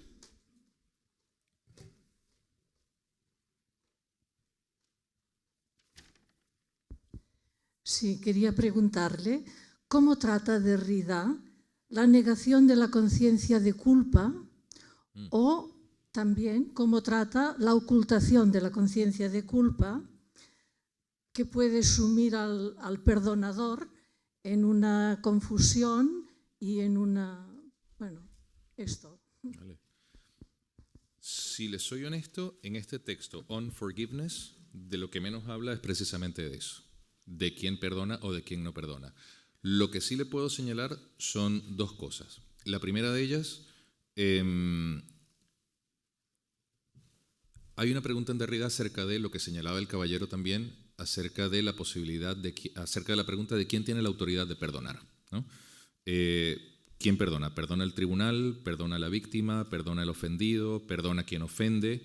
Derrida cita a una de las víctimas del apartheid surafricano que trata de hablar en nombre de las otras víctimas del apartheid y dice, yo no puedo perdonar por las víctimas, ¿no? Yo no sé si esto responde al menos parcialmente a su pregunta acerca de la conciencia de quien debe perdonar, pero sí llama la atención por lo menos sobre el hecho de que quien perdona tiene que tener, como traté de decir en mi ponencia, tiene que tener conciencia de la ofensa. Si me puede repetir la segunda parte de su pregunta un segundo. Algo más perverso, que sería la ocultación de la falta que requeriría perdón. Bueno, tanto a nivel individual como a nivel social se oculta la falta y que pase, ¿no? Pero las víctimas tienen que poder perdonar o no, Claro. pero habrá que hablarlo esto, ¿no? Claro. No sé cómo... Claro, no, sí le entiendo. Si le soy honesto, no he conseguido yo en alguno de los textos de Derrida nada que hable de la ocultación de la culpa, pero si pudiésemos tratar de leer eso en negativo, es decir, leer lo que no está en el texto, y eso es una movida muy derridiana también, leer aquello que no está en el texto. Si yo hiciese ese esfuerzo aquí en caliente, podría decir que precisamente la idea de un perdón hiperbólico, imperdonable, exagerado, exige una memoria detallada.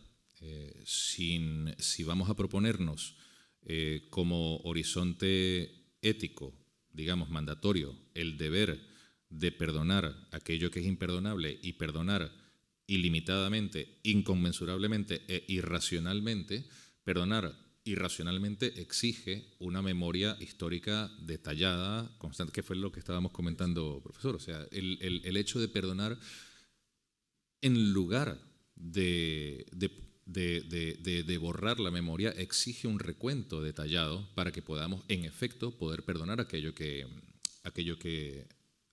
debe ser perdonable.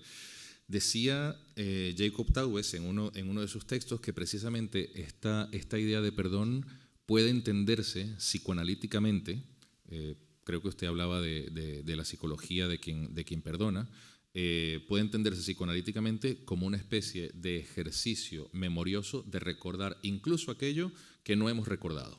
Esa es la figura del trauma, digamos, la figura de la sublimación del trauma primero, que se recuerda de maneras que no son exactamente fieles a aquello que sucedió, pero incluso en términos individuales, como usted propone, esa pregunta acerca de la reconstrucción del crimen o acerca de la reconstrucción de aquello que uno fue víctima, que muchas veces uno precisamente prefiere no recordar, puede comprender incluso un programa psicoanalítico. Bé, hi ha més paraules demanades, sisplau, per ordre de sol·licitud, si és tan amable, aquí en el corredor lateral, això mateix, la mà que s'alça cap allà al final, sisplau. I després va vostè. I després vostè. Hola, buenas. En relación a los comentarios del señor Basas y del señor Bilbeny, quería comentar... Yo cuando leo a Derrida en relación a la hospitalidad, siempre cuando él plantea la aporía de la hospitalidad, claro, yo ahí veo un problema de características éticas, no solo de aplicación, sino una cierta falta de responsabilidad en la figura de Derrida, de como esconderse en el discurso deconstructivo para no afrontar un poco la praxis. Y en relación con la hospitalidad, él dice que en un momento dado se da una cierta inversión entre los agentes, entre el que llega y el que recibe. Y mi pregunta sería, en relación al perdón, si esa inversión también se puede producir en los agentes que participan de esta relación, y si puede suponer, al fin y al cabo, un ejercicio de poder por parte de quien perdona, porque, como ha comentado el profesor Bilbeny, si podríamos hablar de la, ha citado la tolerancia, Y a propósito de un escrito donde Derrida critica precisamente la noción de tolerancia en Habermas, porque dice que es un ejercicio de poder, de quién tiene el poder, ¿no? Es una acción cristiana. Y básicamente mi pregunta iba dirigida a si, al fin y al cabo, la noción de perdón cristiana, digamos, no es un ejercicio de poder, de quién perdona. Vale, me encanta la pregunta, voy a tratar de responderla en 3 partes. La primera es sobre la aporía de la hospitalidad. Hemos relacionado la hospitalidad con la responsabilidad, ¿no? En la pregunta están ambas relativamente hiladas. La paradoja o la aporía de la responsabilidad en Derrida es que se supone que yo tengo que ser capaz de responder y mi respuesta tiene que ser una respuesta pensada que sea en efecto responsable, ¿no? Esta responsabilidad depende de mi capacidad de responder y de responder articuladamente. El problema es que cuando yo respondo articuladamente o cuando yo ya logro hacerme con una respuesta, mi respuesta pasa a ser una especie de programa automático que me libra de la responsabilidad. Es decir, una vez que yo consigo una respuesta y pongo en práctica esa respuesta pasa a actuar por sí misma y por consiguiente yo soy irresponsable, ¿no? Es decir, que no se puede ser irresponsable sin ser responsable o responsable sin ser irresponsable a la vez. Como si fuese una especie de ejercicio maquínico de la responsabilidad. Yo no estoy tan seguro de que eso en efecto sea como opera el ser responsable, pero creo que en el caso de ser hospitalario es un poco más sencillo el asunto. O sea, digamos, ser hospitalario exige una acción muy concreta con una persona muy concreta, pero sí es cierto que pueden confundirse tanto el huésped como el que hospeda, pero tengo la impresión de que eso es algo que pasa generalmente o que Derrida puede pensar precisamente por la manera en la que en francés se habla de huésped y de quien es hospitalario. Es una relación parasítica, digamos, ¿no? Hôte es tanto el huésped como quien hospeda, pero hôte es también la misma palabra que se usa para la hostia, ¿no? Entonces, el que hospeda sacrifica lo que tiene para recibir a quien está hospedando. Eso, en buena medida, es una praxis política muy clara. Yo sacrifico aquello que tengo para que aquellos que no tienen lo que yo tengo tengan acceso a tenerlo. En ese sentido, me parece que no hay un esquivar la acción política en Derrida, sino que por el contrario hay una acción muy concreta, muy accesible, de la que casi todos somos capaces. Si eso es una práctica cristiana o, como dice Derrida, abrahámica, en la que quien tiene poder es aquel que puede perdonar, pues podríamos decir que quien tiene recursos es aquel que puede hospedar. Y compartir el recurso para hacer una arena pública, como señalaban su nombre, perdón, como señalaban aquí, pues me parece que es una acción concreta muy clara. Si eso puede considerarse cristiano o abrahámico, yo prefiero llamarlo abrahámico, siguiendo un poco a Derrida, pues me parece que si es una relación de poder, consiste también en una relación de claudicación del propio poder. Estoy entregando aquello que me pone en una posició, digamos, privilegiada para compartir-lo con aquell que no la tiene. Molt bé, ens queden 10 minuts, estem a la recta final, tenim 3 preguntes i amb això acabem, si no tenen inconvenient. Prego, sisplau, i a la senyora que vol intervenir també, el senyor i el senyor. 3 més intervencions i cloem l'acte, espero no tengas inconveniente en la respuesta a esas 3 últimas intervenciones. Sí, ¿se me oye? Bueno, yo voy a romper un poco la dinámica y me voy a estambuller un poco en la teología, ¿no? Y es que no me sale de mí, recuerdo que se lo oía un teólogo así un poco como en broma, pero tenía mucha enjundia, ¿no? Decía, bueno, porque al pueblo judío siempre se le había... Claro, el hecho del holocausto ahora me hizo venir esta idea, que al pueblo judío siempre se le había aquello de que ser un pueblo elegido, ¿no? Como que sois unos privilegiados. Y entonces dice, bueno, que hay un poco, buscando a Dios un poco en la historia, aquello de que Dios deja un poco la huella en la historia, buscar un poco la huella de Dios, ¿no? Decía que de elegido nada, porque lo del holocausto precisamente desmiente esto. Y esto, si lo trasladas un poco al mundo de la familia, es aquello de que a veces no es lo mismo querer que mimar, porque también esto también se pasa mucho en las familias, cuando parece que el amor a los hijos todo lo envuelve y todo lo perdona, ¿no? Muchas veces, no sé, puede ser corrupto, puede ser lo que sea, pero como es por bien de tu mujer y de tu hijo, que los quieres mucho, pues queda muy bien. Y no sé, aquí quizá tendríamos algo en que pensar, ¿no? Claro, sin duda. Sí, si puedo hacer un comentario breve acerca de eso. Precisamente, si hay un espacio que en buena medida se sustraiga al espacio de lo legal, es el espacio de la familia.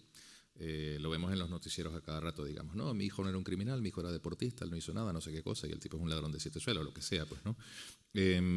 Claro, eso, de nuevo, eso no exime que haya consecuencias jurídicas sobre lo que haga el hijo de uno o sobre lo que haga su tío o qué sé yo, pues no exige, digamos, no implica que no haya consecuencias jurídicas, pero lo que sí demuestra eso es que en efecto hay un espacio extrajurídico en el que este tipo de perdón ya funciona. La pregunta es hasta qué medida nosotros podemos aplicar eso socialmente. D'acord. La penúltima intervenció.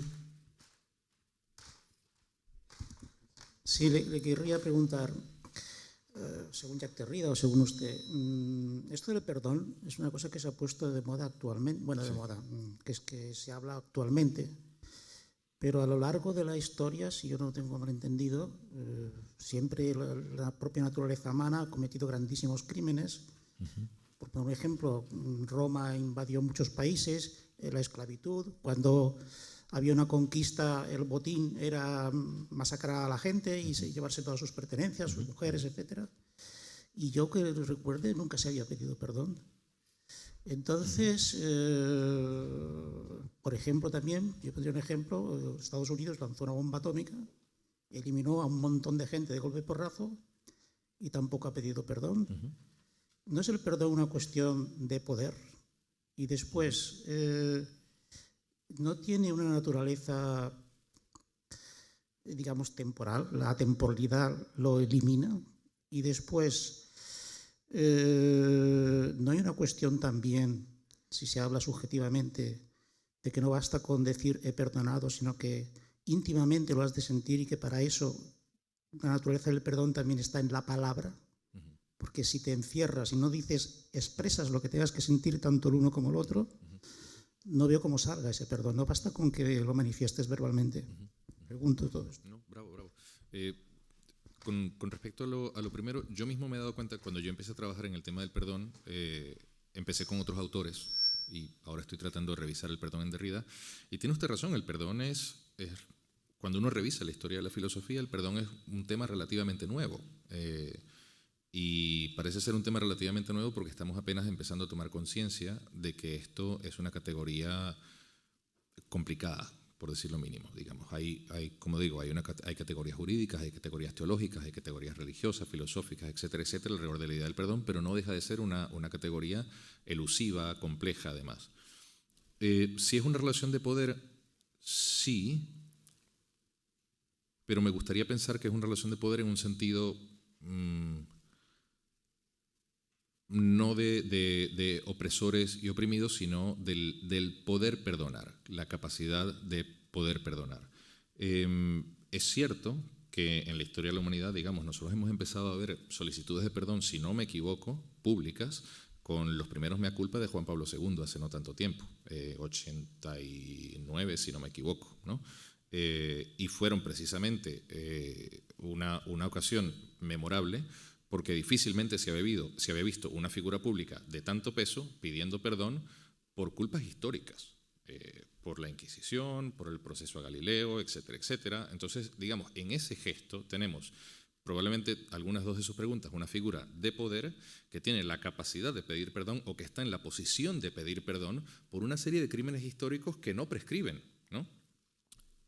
El horizonte de la temporalidad del perdón que usted plantea también está de cierta manera contemplado ya jurídicamente, y no solo en las memorias históricas de los pueblos, sino también está contemplado jurídicamente en la figura del crimen contra la humanidad, que es un crimen que no prescribe, ¿no? Estos crímenes contra la humanidad, se entiende, no caducan temporalmente. Hay algunos crímenes que, digamos, si usted hizo algo hace unos 20 años y no lo pillaron nunca, probablemente esto esté relacionado con lo que usted estaba preguntando también acerca de la conciencia de quien agrava y del agraviado.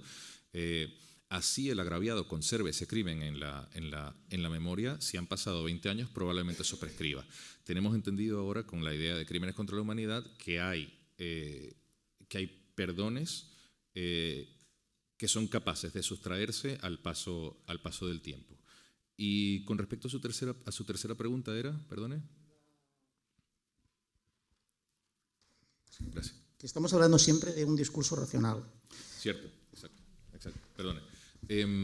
Sobre la posibilidad personal de articular el perdón en palabra, ¿no? de poder hablar del perdón. Yo no sabría honestamente decir, o honestamente decir si podemos separar la elaboración del sentimiento personal de la capacidad de palabra. Lamentablemente, yo no sé si usted quisiera añadir algo a esto, pero el problema de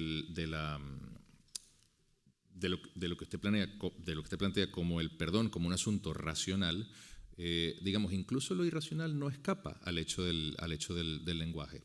Me trato de explicar un poco mejor. Se entiende en buena medida que el órgano de la razón humana es el lenguaje, ¿no? Somos lo que somos porque tenemos lenguaje, estamos articulados lingüísticamente, etcétera, etcétera, etcétera. Sin embargo, es cierto que hay una serie de dinámicas que escapan a nuestro lenguaje consciente. Esto es principio básico psicoanalítico, etcétera, etcétera. Lo que no hemos logrado articular es algo que no podemos poner en común, pero que, sin embargo, inconscientemente e inadvertidamente no deja de ponerse en común. Lo que creo busca esta noción de perdón es ser capaz de articular tanto el crimen como la memoria del crimen, como la memoria de la falta, para luego poder ponerla en común y decidir si la vamos a perdonar tanto jurídica como emocionalmente, o si emocionalmente podemos hacer el perdón, pero sin embargo no prescribe jurídicamente. Ya que me has aludido, me brindes unos segundos, molt breument. En una conversa fa anys amb una periodista i un periodista parlant del perdó, me va siguiendo, ¿no? Sí. Parlant del perdó, ella va dir, bueno, a mi si em perdonen, jo sempre dic, perdona'm però estima'm. Perdóname pero quiéreme. No solo olvida, no solo pasa página, sino continua queriéndome, quiéreme. La importància més enllà de la paraula, suposem, de l'actitud, de l'emoció. Pero precisamente sobre eso tengo, o sea, digamos, el punto principal de lo que entiendo que supone es la idea del perdón en Derrida, es que precisamente ese perdono pero no olvido, esa cosa famosa de perdono pero no olvido, es que precisamente es que olvidar es lo diametralmente opuesto al perdón. O sea, si yo he olvidado ya la falta, no tengo nada que perdonar, no hay posibilidad de perdonar absolutamente nada.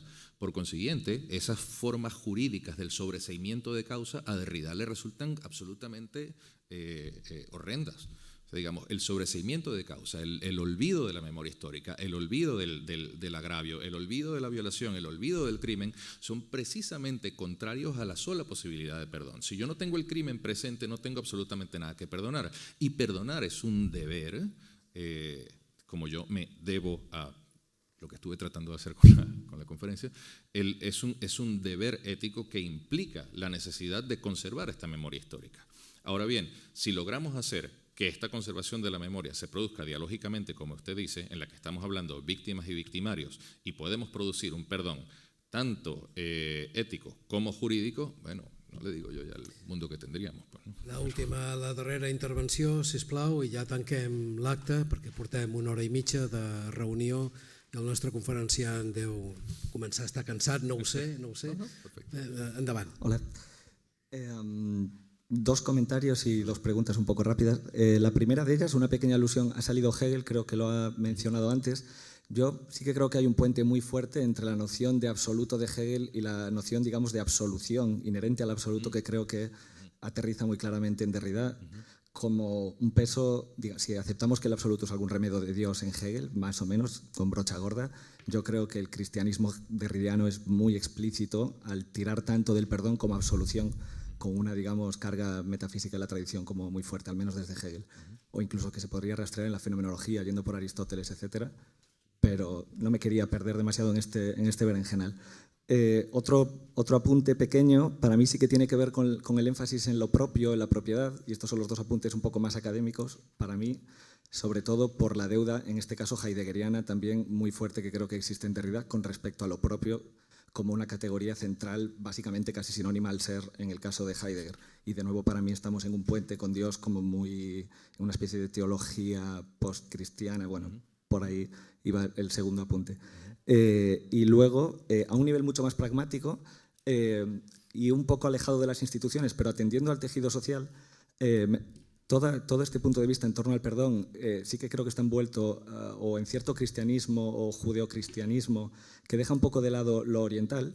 Me gustaría rescatarlo porque en algo tan prosaico como, por ejemplo, aquí en Barcelona, en las estaciones de metro, se está apelando al karma para que la gente se comporte bien. Es algo que probablemente hayamos visto todos. La validez de todos estos planteamientos derridianos, es un autor al que yo he leído con gusto durante mucho tiempo, pero tienen fuerza práctica, social, más allá de la academia, cuando yo creo, y este es mi punto de vista, que lo oriental, se le llame pensamiento oriental, filosofía oriental, o incluso, por ir más fuertemente, prácticas orientales, están ganando la partida de una manera para mí radical y creo que la van a seguir ganando. Es decir, una retórica del perdón con una carga etimológica y lingüística tan fuerte puede competir a nivel masivo con prácticas que creo que se difunden mucho más entre la población. Y el último punto, que más o menos creo que ha flotado un poco en torno a la cuestión del poder, aquí sí que es una cuestión muy compleja, pero sí que me gustaría hacer un pequeño apunte tirando de un lado nietzscheano, en el sentido en el que él, creo que ha sido Nietzsche un autor que ha enfatizado mucho, precisamente con respecto al cristianismo, el problema del olvido, y que creo que para mí es muy problemático precisamente lo que acabas de comentar, el olvido como lo contrario al perdón. Para mí uno de los aciertos de Nietzsche, y que hay muchas otras cosas discutibles en él, que se podría entrar mucho ahí, es apuntar a un núcleo de poder, por decirlo así, perverso en torno al cristianismo a la hora de no saber olvidar. Y creo que en el caso de Derrida, el no querer ni saber olvidar y hacer algo, digamos, hiperbólico del perdón es un problema muy fuerte porque, a mi juicio, a nivel práctico, legitima, digamos, una serie de ideas que ya estarían ahí, que serían en el fondo muy tradicionales. Y digamos que para mí la relación entre el poder, el olvido y el perdón es un poco más compleja a la hora de poder, digamos, perdonar de otra forma, perdonar de una manera en que el perdón no esté siempre ahí, sabiendo olvidar, pero que eso no signifique olvidar dejando atrás por completo. Gracias. Sí, bravo. Sí, puedo empezar por lo tercero. Yo reconozco que hay un riesgo en esta idea de perdón, y a eso aludía quizás, perdona si me extiendo un poco, eso aludía quizás con la idea del juicio final. Al final del texto, precisamente al final del texto, hablo del juicio final. El juicio final es la ronda de preguntas y respuestas. Pero, independientemente de eso, Benjamin dice que el juicio final es un día en el que todas las memorias que tenemos se pueden citar, ¿no? Porque se supone que tenemos que rendir cuenta de absolutamente todo, ¿no? Esta idea pero también señala que el juicio final es un día en el que se perdona, ¿no? Se juzga y se perdona. Esta idea de que el juicio final sea un día en el que todas las memorias que tenemos se pueden citar es, digamos, la fantasía del total recall, ¿no? La posibilidad de recordarlo absolutamente todo y de tener todo nuestro pasado como una cita que podemos citar en cualquier momento. Obviamente esto es una imagen que es parahistórica, es una imagen que está más allá de la historia. Si algo interrumpe o si algo pone fin a la historia es el juicio final. Por supuesto que nosotros no podemos tener nuestra memoria 100% accesible constantemente todo el tiempo. Están los archivos históricos de las naciones, pero, digamos, ninguno de nosotros puede leer el archivo histórico en su totalidad. El riesgo que digo que hay en esto es que el tener presente constantemente cada una de las memorias de las que somos capaces puede desencadenar, por una parte, en una especie de tradicionalismo que puede ser complicado y puede ser peligroso, ¿no? Esta idea de valorar o sobrevalorar la memoria histórica puede conducir a ciertos nacionalismos, a ciertos tradicionalismos que reconozco pueden ser complicados. No es la intención, creo, ni de Derrida ni de Benjamin cuando señalan esto, porque lo están haciendo precisamente con la posibilidad de que podamos tener esta memoria histórica para no olvidar y para, sin embargo, a pesar de esta memoria histórica, poder seguir haciendo comunidad. Lo entiendo como si fuese una especie de movimiento, permítame usar la palabra, terapéutico. Recordar, tener presente, perdonar, seguir haciendo comunidad. Ese sería más o menos el ciclo de la dinámica de este asunto. Pasando al segundo punto de la posibilidad de introducir otras ideas de perdón que no sean exclusivamente cristiano-romanas, digamos, occidentales. Lo primero que quiero decir es que el judio-cristianismo es una tradición medio oriental. O sea, no es exactamente del todo una tradición occidental, es una tradición medio oriental. En ese sentido, todos somos deudores de culturas medio orientales, ¿no? Pero lo que señala Derrida cuando habla de de la asociación del judio-cristianismo con la idea de perdón, él jamás hablaría de judio-cristianismo. Para empezar, judio-cristianismo es una invención cristiana. Los cristianos son los que creen que la tradición judía les pertenece. Los judíos no creen que la tradición cristiana les pertenece. Por eso Derrida habla de lo abrahámico y no de la tradición judío-cristiana. Apelar a otras ideas como las del karma, etcétera, etcétera. El asunto, cuando Derrida está hablando del perdón como algo abrahámico, por una parte está haciendo, y esto es un trabajo que yo he estado tratando de hacer, esto de rastrear la genealogía de algunas ideas del perdón, y parece ser que en efecto el perdón, así hiperbólicamente hablando, aparece solo en textos bíblicos. Incluso la idea del perdón se puede entender como una idea de justicia retributiva. Se puede entender como una especie, digamos, una hipérbole cósmica de la ley del talión. Ojo por ojo, diente por diente. Te portaste mal en el metro, vas a reencarnar en vaca o qué sé yo, ¿no? Si bien eso es desproporcional, y estoy ridiculizando la idea, lo sé, la idea del karma puede ser de alguna manera una especie de revisión de la idea del ojo por ojo. Lo que se está tratando de demostrar como exclusivamente abrahámico es que hay un perdón que es posible, al menos como horizonte hiperbólico, que puede no comprender la ofensa y a pesar de eso perdonarla, ¿no? Y con el primer punto, a propósito de Hegel, la absolución y el absoluto, esto me encanta.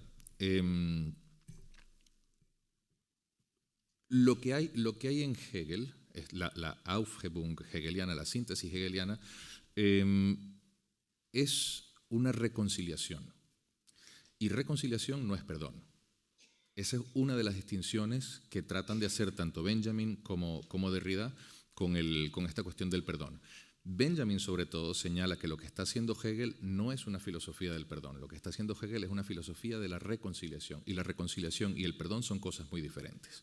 De hecho, en el alemán hay dos palabras diferentes, Vergebung y Versöhnung, para distinguir una cosa de la otra. También en castellano las tenemos, reconciliación contra perdón. La reconciliación logra poner los dos polos opuestos juntos y ambos terminan comprendiéndose y ambos terminan abandonando la ofensa. Lo interesante de la idea del perdón de Derrida, y en algún momento lo menciono, es que pone juntos a los enemigos y no necesariamente los enemigos tienen que volver a convertirse en uno, pero pueden convivir juntos gracias a que ha habido una memoria y un perdón. ¿Me explico? No hay una disolución de la víctima y el victimario en una sola cosa, pero víctima y victimario pueden por lo menos volver a ser comunidad. El ejemplo que usa Derrida es el ejemplo de las personas que pelean cuerpo a cuerpo. La guerra, antes de la Primera Guerra Mundial, antes de la guerra de trincheras, es una guerra que se libraba frente a frente. Y tú conocías directamente a tu enemigo en el frente y lo mirabas a la cara. Y si tenías que matar a alguien viéndolo a la cara, ¿no? Benjamin tiene varios textos acerca de esto también, del empobrecimiento de la experiencia y demás. Pero esta experiencia del polemos, esta experiencia de la polémica, del estar en desacuerdo al punto de tener que matarse, al menos antes de la Primera Guerra Mundial, ponía a las víctimas a mirarse frente a frente la una a la otra. Lo que hace la dinámica del perdón es algo parecido a eso. Pone a la víctima y al victimario a mirarse a la cara uno al otro y en ese sentido se parece de alguna manera a la guerra. El perdón no tiene que necesariamente terminar en reconciliación. O sea, podemos seguir perdonando y no necesariamente reconciliarnos con alguna otra idea. Hay ideas con las que no hay que reconciliarse definitivamente, pero podemos recordarlas, perdonarlas y seguir haciendo comunidad. Ya que has mencionado la reconciliación, desde aquí el meu petit homenatge a Eugenio Trías, tiene su tesis doctoral precisamente sobre Hegel y el perdón. Su libro, Hegel, el lenguaje del perdón. Eugenio Trías, al que la Facultad de Filosofía le dedicará 5 conferencias este mes de diciembre, a la que están todos ustedes convidados. Bien, mañana tienes que conferenciar en Blanquerna y pasado en la Universidad de Girona. Esteu tots convidats, puedo decirlo, y debo decirlo. Poques vegades he sentit parlar amb tanta claredat, competència i fermesa d'un tema tan difícil com aquest del perdó, com avui aquí, i també haig de dir que poques vegades he sentit demanar tantas vegades perdó, oi? Però ja estem tothom està, todo el mundo perdonado hoy, ¿verdad que sí? Bueno, espero que yo también. Y reconciliados, ya no digamos. Donem les gràcies a la secció de Filosofia de l'Ateneu Barcelonès, al seu ponent i viceponent, que estan avui aquí, i a totes i a tots vostès per la seva assistència i participació, que ha anat amb un increixendo de nivell intel·lectual. Moltes gràcies i especialment al nostre professor convidat, el doctor Daniel Esparza. Gracias a ustedes.